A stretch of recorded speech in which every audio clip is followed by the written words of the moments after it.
Welcome back to the Real Estate Show. I'm your host, Bill Lally. Very excited to have my good friend, Heather Lawson, with us. Thank you so much for joining us. Thank you for having me. Our pleasure, our pleasure. So we're going to get to know a little bit more about you. First of all, are you from St. Louis? Not originally, no. I've been here for 4 years, though. Okay. How'd you get into real estate, and when did you start with real estate? So I was in the insurance industry for the previous 10 years, and I loved it. I was just looking for something a little more challenging, and so I decided to go into real estate. So I met with my broker, and we kind of talked about what the steps would be to get started, and one thing led to another, and now I'm here. Okay, how long have you been in real estate? 4 years. Okay. When you first started out, were you on a team, or were you a buyer's agent, or how did it? I've always primarily been a listing agent, and I just recently, in the last, I would say, year and a half, started amping up on the buyer side of it, and I really enjoy getting to help buyers into their dream homes, whether it's a first-time home buyer or somebody upgrading, or if they're downsizing into the next home. Usually it's like an empty nester, or all the kids are off to college, so it's fun to work with that group of people as well. Yeah, you recently did a deal with us with Sterling Lawler, Yeah. and a cousin of ours, and he raved about you the whole time. Good. So that's a good thing. So you have 4 years of experience in the industry. Is this a full-time job for you? It is. Okay. Full-time, all the time. Okay. How do you go about getting your clients? So I work a lot off of referral. I have a lot of great referral partners that trust me to work with their clients, and I trust them to work with mine or our mutual ones. Do you primarily focus on one area? I work a lot in the West County, St. Louis County area, but we kind of go wherever my investors pull me. So if they find a property that needs to be flipped, and that happens to be in Central West End or down in the State Streets or wherever, we'll go there. If the return is there, then we'll be there. I actually wanted to start with this question. I know you recently were engaged. Yes. Right? Congratulations. Thank you. And it was a very St. Louis engagement. Yes. You know, so can you take us through what happened there? Sure. He gathered a few of our really close friends and our children. We've got a blended family, so we were going to go tour the lights at Tilly's Park, and we got this Cinderella carriage and rode through most of the park, and then he proposed, and I was completely caught off guard. So it was a shock to me, but all of our closest friends and family were able to be there, and it was perfect. Very cool. And then what, Ted Drew's afterwards or something? Yeah, we went to Ted Drew's for ice cream afterwards, and our kids sitting out in the not freezing cold. It was actually pretty warm, but you know, it's winter, so Yeah. it was perfect. It's a perfect St. Louis Yeah. engagement. Next to there was a Christmas tree farm right there, so it was Yes. just before Christmas. Very good, very good. In 2018, your goals for 2018, are you planning on continuing to focus on investors, or are you branching out to other channels of business? So I work a lot with investors. I have about 7 to 10 that I already work with, and I enjoy helping them through the process, and they really enjoy working with me because I know our market and I can tell them what to expect before they even make an offer on a property that needs to be flipped. Yeah. So I'm able to help them from start to finish and sell their properties pretty fast. Okay, so take me through that process. An investor, are they primarily cash deals, or? Some of them use lending. It just kind of depends on where their business is at that point in time, or how many properties that they have that they're flipping at one time. So sometimes they can do it cash if they've got several that have already closed, or they might need a hard money lender or some other type of financing. Okay, so are they trying to fix up the house in a couple months or so and then flip it, or are they just renting it, or what are these investors doing? Sure. So they're going to flip it, and they're going to put it onto the retail market and offer it to anybody who may be, you know, first-time home buyer or whatever their situation may be. So usually they can do it, I would say, anywhere between 30 to 90 days. Okay. It depends on the condition of the property that they chose to Okay. begin with. Sometimes it can be done in 30 days. It's a little advantageous, but usually we can get it done within 90. If you have a cash transaction, what improvements are they making to list that house in 30 days? And are you seeing that it actually is receiving a a profit. The return on it works better for them if they can get in and do the kitchen as well as any bathrooms, or in one case we even added an extra bathroom so that we could have a master suite to bring the most value. So sometimes it's just dependent upon the property and if it can hold something like that. So it's very specific to each transaction. Are the investors local? Some of them, yes. I have several that are right here in the St. Louis proper, but I've got a couple of Florida investors, Texas, and California. Okay, so they're calling you, not even seeing the homes probably. A lot of times, yes. Okay. I have to go through the properties first, make sure it's something that they can see the return on. Sometimes I'll even do a FaceTime or a Skype walkthrough with them just so that they can actually kind of see the property. It's like they're here. Yeah. But a lot of them trust me to like make that decision. Yeah. In the investor world today, are you seeing that they're looking for a specific type of an improvement that they can make on a home to receive the highest return? Sure. So it's not something that the average Joe could just go in and do. These investors have crews that they work with, that they employ to make these improvements happen. Gotcha. So it's not just like we're going in and ripping out carpet and laying a new floor. Sometimes we're replacing windows and doors and the entire kitchen, or adding a garage even, finishing out basements, things like that. So it's a process. Okay.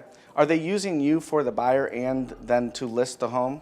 Usually I have a team of people that I work very closely with that can help me get my hands on a property for them to flip. So essentially I'm not really helping them with the buy side other than that I am present through the entire process. Okay. So when they find a property, I go through it and I make sure that it's something that we can flip and then also make a profit on. So how about on the traditional side? Sure. The traditional residential. What percentage of your business would you say is just traditional?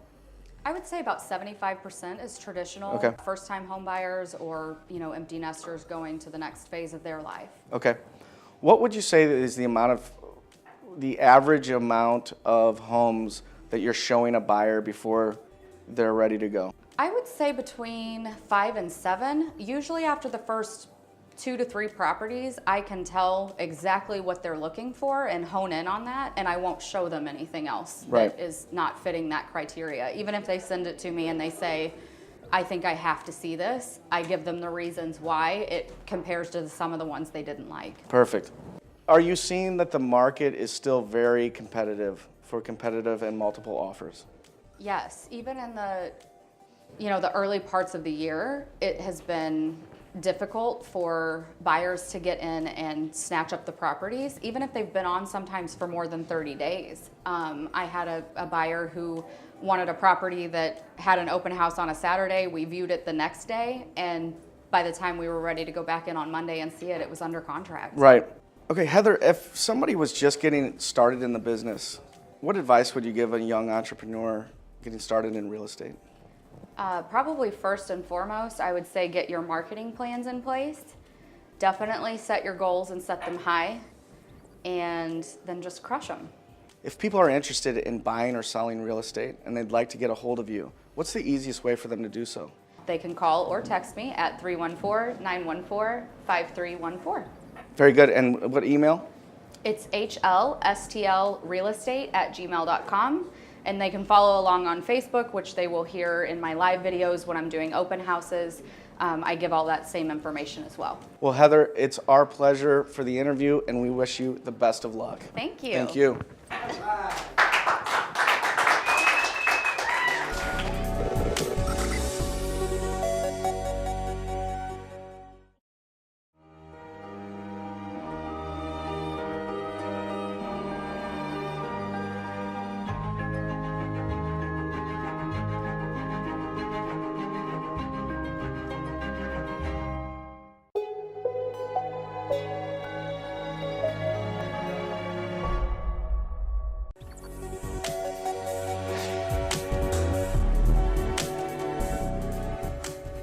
Welcome back to the Real Estate Show. I'm your host, Bill Lally. Very excited to have Dan Jimenez from the Irvine team with us. Dan, thanks so much for joining us. Bill, it's a pleasure as always. Thanks for having me today. Pleasure's ours. All right, so let's get to know a little bit more about you. So you're a buyer's agent for the Irvine team. Yes, there's 8 of us on the team. We are a specialized group. We have our listing department, our marketing department, We have closers for both the buyers and sellers, and then we have 2 buyer specialists, Mark Scheller and myself, who specialize in house hunting. I'm a hunter. I also enjoy house hunting. It's my passion. I'm on the MLS every day. I'm hitting the streets with my buyers and, just getting them the best deal they can find in that limited inventory that we're dealing with today. So Yeah, and you do a great job, a fantastic job. In fact, I think you guys have to be in the top 5 teams. We And are What's the volume? What volume is the Irvine team doing? So last year we did just under $80 million in total sales for the year. We are the top team in all of Coldwell Banker, so that's kind of Wow. a fame that we've been holding on to for the last In the several country? years.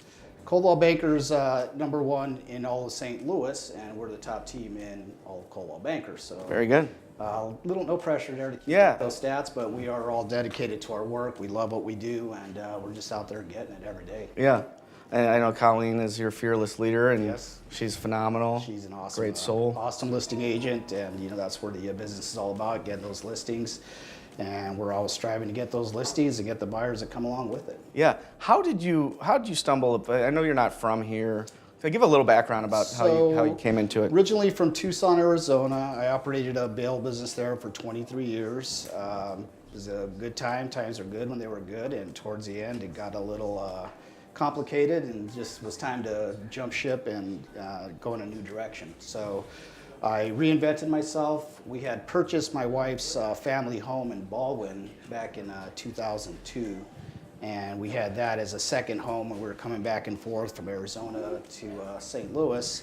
Fell in love with St. Louis, absolutely love it here. We decided to just pack up and sold our house in Arizona and moved here full time. Really? Yep, started out, I'm into cars. I love restoring old cars. So Yeah. me and a couple guys said, hey, let's get some dealer licenses and let's go, restore some classic cars and sell them. Well, our motto by the end of that venture was break even motors, because Right. we were doing it for fun and passion, but we weren't really doing too well. So I always had a strong interest in real estate, and decided to pursue that career.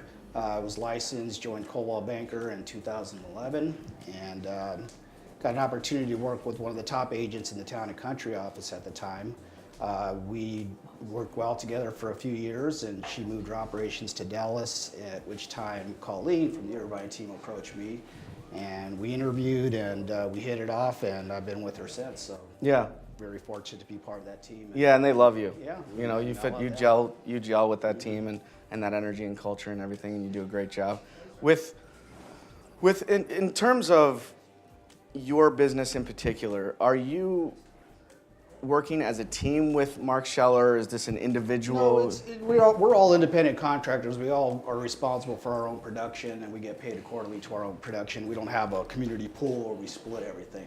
Yeah. So, just like any business, you got to produce or you don't get paid. So Yeah. I'm out there producing and just working diligently with my buyers to find homes.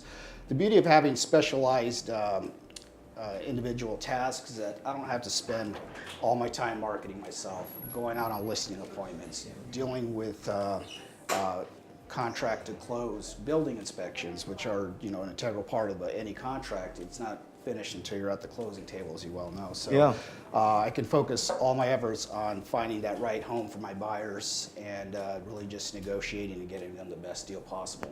And once I have completed that task, I move the contract over to Peggy Husky on my team, and she will take them to contract to close. Then I'm on to one of many buyers that I'm working with at any given time. Yeah. So, How many buyers are you working with typically? at any given time, I've probably got 20 active buyers at any given time. There's several buyers that are obviously looking for the right home and the good fit, and some I call them unicorn listings because Yeah. they don't necessarily exist. But you know what? If they're out there, I'm going to find them. Yeah. So. How do you keep in touch with 20 buyers at a time? I think communication is key in this business, in any business. So, just regular email correspondence, text, phone calls. I have most of my buyers set up on listing alerts that come from the MLS portal, so they're aware of any of the new listings that are hitting the market. I'm also receiving those emails, so that gives me an opportunity to connect with them once I see a listing that suits their needs. I keep them well organized on a spreadsheet. I know everybody's individual search needs, and I have all that detail and criteria that they're looking for. And I'm constantly going through my list and through the MLS and just trying to pair buyers with the properties that are hitting the market. So I'm always in touch with my clients, and was trying different angles, maybe different opportunities out there, change up their criteria a little bit, whatever it takes. But most importantly, I'm looking after their needs and what's good for them. They're the homeowners, they're the ones making the big investment, and I want to work diligently and smartly to make sure that they're investing their money wisely. Very good, very good. How many houses on average are you showing a buyer? Oh man, it's hard to say, hard to put an average on that. I would say some buyers I've literally shown probably 50 or more homes to, but I'd say on average within 15 to 20 homes, if you're given the opportunity, you should be able to find a home within that time frame. Is it primarily Chesterfield? I work, actually I will work anywhere from, last year I sold a beautiful house in Owensville, which is outside of Bourbon on acreage. There you go. There's those buyers that are looking for some acreage out there.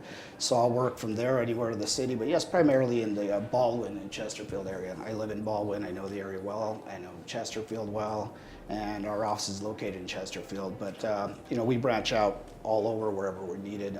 St. Charles has been a very hot market the last couple of years, so we're just on the other side of the river, so we service St. Charles and all surrounding communities. Very good.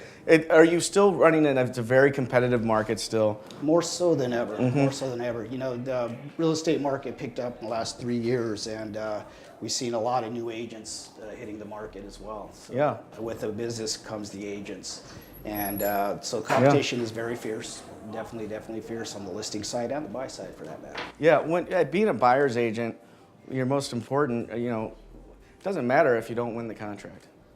None of it matters.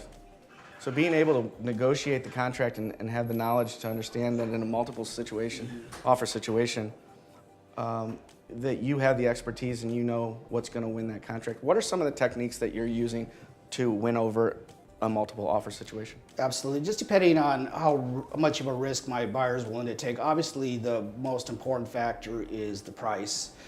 We've been seeing about a 98% list to sale ratio, I would say pretty much West County wide last year. So if houses are priced well, they're going to sell at or above list price. So when you're in that situation, and 2/3 of our homes were under the $280,000 sale mark last year, it's 80% of our buyers in that area. That's fierce competition. Yeah. So when you find that right house, you've got to be prepared. The first and foremost thing that you can do is talk to your lender, get your pre-approval letter, and I just get a printout from a lender who's going to give you an online pre-approval. Go talk to your lender, sit down, take them your taxes, all your paperwork, your income, your debts, just have it all finished, because that's going to give you a leg up on the competition. Right. A lot of buyers I find have not completed that task, and when you have somebody who's actually qualified to purchase a home and somebody who's almost there, qualified purchaser gets the contract if they're the same amount of money. Right. So that's really the key factor in being prepared to put your offer in. Other things we can negotiate are different sections of the contract. I like to write my offers as clean as possible. I don't like to ask for a lot of contingencies, closing costs if we can get them, but we have to factor in the price we're offering to get closing costs for my buyers. I will always try and get closing costs for my buyers. That being said, there are ways you can maybe give a little bit more than asking price, and then factor in your closing costs so you're competitive with the other offers. That's less money you have to bring to the table, and at today's interest rates, you're paying pennies on the dollar for that $5,000 you might need for closing costs. Right. So keep that in mind when you're making your offer. Inspections, we can do a little playing on paragraph 10. There's 3 sections of paragraph 10. First part says, I'm happy with my inspections, I'm taking the house, love it, moving on. Never happens. Second part says, I'm terminating this contract. And the third section says, I will negotiate repairs on this home and we can move forward on the contract. So many times I'll remove the second part of paragraph 10, which just keeps my client involved in the contract. That tells the seller, we're going to move forward, we're serious about buying this property, we're going to complete our inspections, and you know what, we're going to try and negotiate through those repairs and get it done. Whereas somebody else might just say, oh man, I think I paid too much money for this house, and they get cold feet, they back out, and they're out of the contract. That's really good. It's the first time I've heard that. That's good, and I know with there's a lot of different competitive advantages that top teams will run into or think outside the box to win in those competitive advantages. So you're actually taking out the clause that says, I'm going to back out. The walk-away clause, Yeah. absolutely. I mean, they still have. Do you have to point that out to the listing agent, or is that pretty? I usually kind of bring that to the listing agent's attention. I want to highlight everything that I've got on my offer in clear-cut terms, so that they don't think that there's anything that's being taken out that they're not aware of. I mean, it's your responsibility to read that contract over. However, it's good just to put it in clear terms and let them know, hey, here's my approach. This is my buyer's opinion on the property. Love it. We're looking to move forward. We're not going to walk away. We want to make this thing happen. Our goal is to close on this house, not put an offer on this house. That's excellent. That's very good. I do want to ask you, if somebody, you're saying a lot of people are coming in this industry, and it is the best industry in all of industries. What advice would you have for a young entrepreneur just getting out, getting started, that you can look back on your career and say, you know, this is some of the paths that probably should be taken by a young. Absolutely. I mean, you just got to get into it. The best way to learn is just to get in the mix and start working. And of course, it's not like you walk into the real estate business and all these listings are thrown on your lap and all these buyers are thrown on your lap and you're instantly working. That's not the case. You have to go out and get that business. So I would say the best thing you can do to prepare yourself is to educate yourself. Aside from your training and your license training, get in with a good outfit. I work with Coldwell Banker Gundaker, #1 home seller in St. Louis. We have some fantastic training programs, and it's very hands-on. Our manager, Jason Pasha, at the Chesterfield office has weekly meetings. We have workshops throughout the week. So anything you want to learn, there's a workshop for that at any given time throughout the week, and you can take advantage of that and educate yourself. So by doing so, when you get to that customer, you can approach them with confidence. Right. And I think confidence goes a long way in this business, Yeah. as you know. So knowing the contracts, knowing situations, even though you may not have experienced them yet, you have already been educated on them, and you can speak with confidence in giving advice. Excellent. So that's really, I think, the first and foremost, that's the first step in being a successful agent, is just educating yourself. Perfect. Excellent. I think you're absolutely right. Moving forward in 2018, what are the goals for you individually? What are your goals as a team? I think obviously we would love to see that $100 million mark this year. Wow. And it's been a little elusive. We've been close a couple times, but I think we can get there. I definitely want to see an increase in my number of closed sales. Production-wise, my numbers were up from 2016. However, I don't think I've sold many more homes than I did in 2016 and 2017. I think maybe just lack of inventory, and I'd like to at least close maybe 45 to 50 deals this year. I Yeah. think that would be a very solid number for me, and of course the income would go up from there. So Yeah, very good. What's the Irvine team's goal? The 100 million. That's what you're, I would say pushing. 100. Yeah, I think that would probably be a realistic goal. Yeah, that's a great number to get to, isn't it? Absolutely. You get to 100 million, most everybody's doing good and everybody's having fun. But you guys have a wonderful team there. We love partnering with you. We've known you for years now, and really enjoy being in business with you, Dan. And if people were interested, our viewers are interested in buying or selling real estate in your particular area, what's the best way to go about getting a hold of you? Okay, so anytime you can reach me via text, phone, and I'm sure you'll provide those numbers. And also, I've got a great website. It's stlhomesbydan.com. That's STLHOMES homesbydan.com. My email is soldfastbydan@gmail.com, and my number is 314-704-6484. I'm always available. I work constantly, day and night. Probably a little too much for my wife's taste, but Yeah. that's the name of the game. That's right. Well, Dan, thank you so much. Dan Jimenez with the Irvine team. We wish you the best of luck. Thanks, Bill. Nice All to right. have you. Thanks. Thank you.